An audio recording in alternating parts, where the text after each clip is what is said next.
Hey guys, let's get more news about Warriors, but first, don't forget to subscribe and leave your like.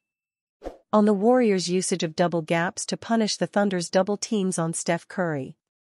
Besides the decision to start DeAnthony Melton at the 2 guard next to Stephen Curry, there are two notable standouts in the box score of the Golden State Warriors' 127-116 win over the Oklahoma City Thunder. Tracy Jackson-Davis, who started the game at the 5, saw only 4 minutes and 43 seconds of action. Kevin Looney, his veteran backup, didn't see the floor at all. A key aspect of this deep Warriors roster has been adaptability, and Steve Kerr deemed it wise to adapt to what the situation against the Thunder called for. That situation may have been born out of one particular sequence in the first quarter. Jackson-Davis had been taken out after a SOSO start in which the Warriors were outscored by 6 points in his 4 minutes and 43 seconds of playing time. Kerr opted for the small option by slotting Draymond Green into the 5 against what was, at the time, a relatively big Thunder lineup consisting of 7 feet 1 inch Chet Holmgren at the 5. Kerr, therefore, was banking on a speedy lineup capable of getting stops, running the floor, and scoring against a non-set Thunder defense. However, it was on this possession below, against a set Thunder defense, that may have had a significant impact on both teams' choice to go mano-a-mano with their small lineups. Anytime an offense can create double gaps in the half-court, it makes opponents' lives much more difficult. Double gaps are simply defined as a situation in which two offensive players are 2 passes away from each other, usually separated by an empty spot on the floor, such as an empty slot, empty wing, or empty corner. In the Warriors' case above, the double gap is present in the form of an open wing between Gary Payton II on the slot and Andrew Wiggins in the corner. This isolates Shai Gilgeous-Alexander as the lone man virtually defending 2 offensive players on the weak side. When Melton finds Payton, Jalen Williams rotates toward Payton, who then swings the ball to Wiggins in the corner. Gilgeous-Alexander closes out and is baited up in the air with the fake.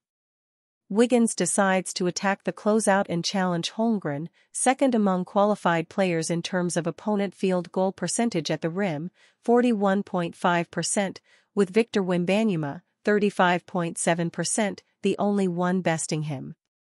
Wiggins goes hard at Holmgren, does the right thing by getting a body on the rim protector, and manages to get the ball in the hoop, and causing Holmgren to fall hard to the floor in the process, which would take him out of the game.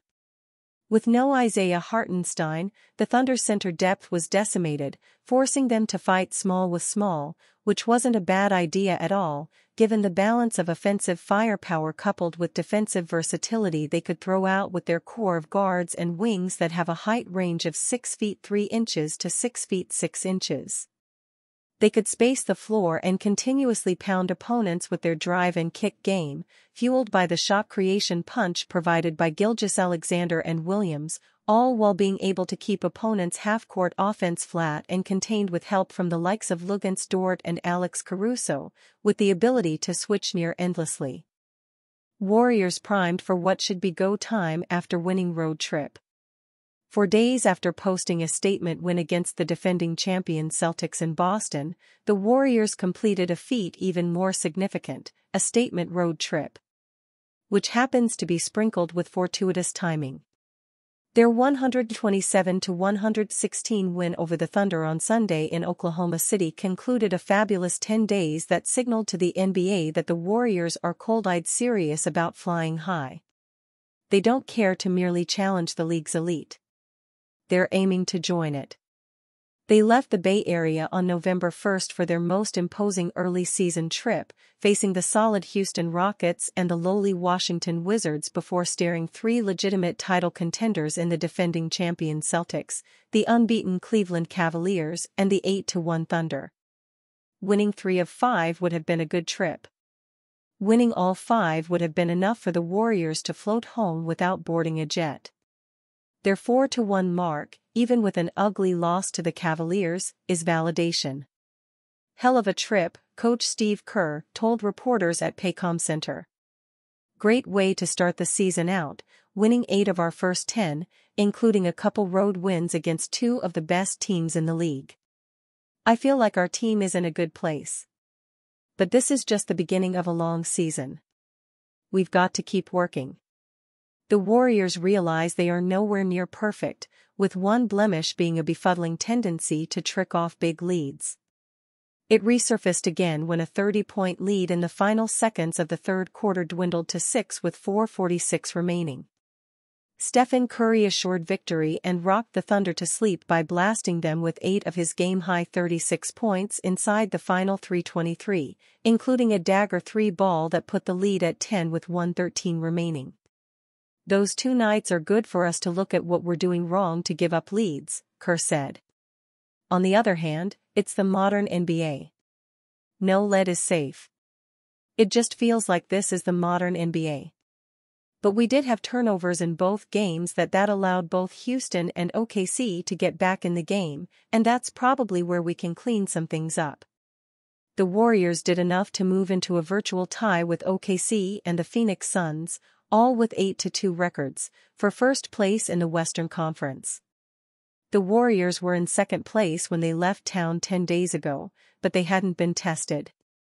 Now, tested, they come home with a record not topped by any team in the conference. A glance around the West suggests this is as good a time as any for Golden State to stake their claim and keep climbing, as injuries are ravaging much of the conference. In beating OKC, the Warriors took full advantage of the Thunder losing center Chet Holmgren to a hip injury in the first quarter. He was assisted off the floor, and Oklahoma announced after the game that Holmgren sustained a right iliac wing fracture and will be re-evaluated in 8 to 10 weeks. Warriors could target $100 million center in trade. The Golden State Warriors, despite a recent 136-117 loss to the Cleveland Cavaliers on Friday, are one of the hottest and best teams in the NBA.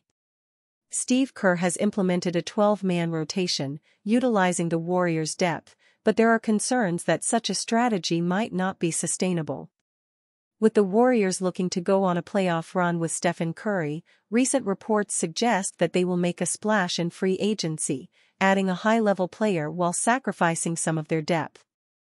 The Brooklyn Nets, amid a rebuild, have been linked to Warriors forward Jonathan Kuminga, who is perhaps Golden State's best trade chip. He is in the last season of his rookie deal and will be a restricted free agent in the summer, although the Warriors seem to be interested in re-signing him if possible. Still, he was recently moved to the bench and might want to land a bigger role on a different team, and the Nets could make him a focal point of their young core, which will likely be bolstered in the 2025 NBA draft. Should the Nets make an offer for Kuminga, the Warriors could demand that they get Nick Claxton, who recently signed a 4-year, $100 million extension. Claxton, 25, is an excellent rim protector and a solid rebounder who could add some much-needed size in Golden State. The Warriors have held their own this season, but they do not have a player taller than 6'9", so adding a rebounding presence down low will help, especially when they face off against larger teams. While Kuminga will have to come with added salary in any deal, the Nets could take on a draft pick and Andrew Wiggins to match money, sending their center to Golden State, where he would be poised to thrive. And you, fan? What do you think of the situation of Jonathan Kuminga? Leave your opinion in the comments.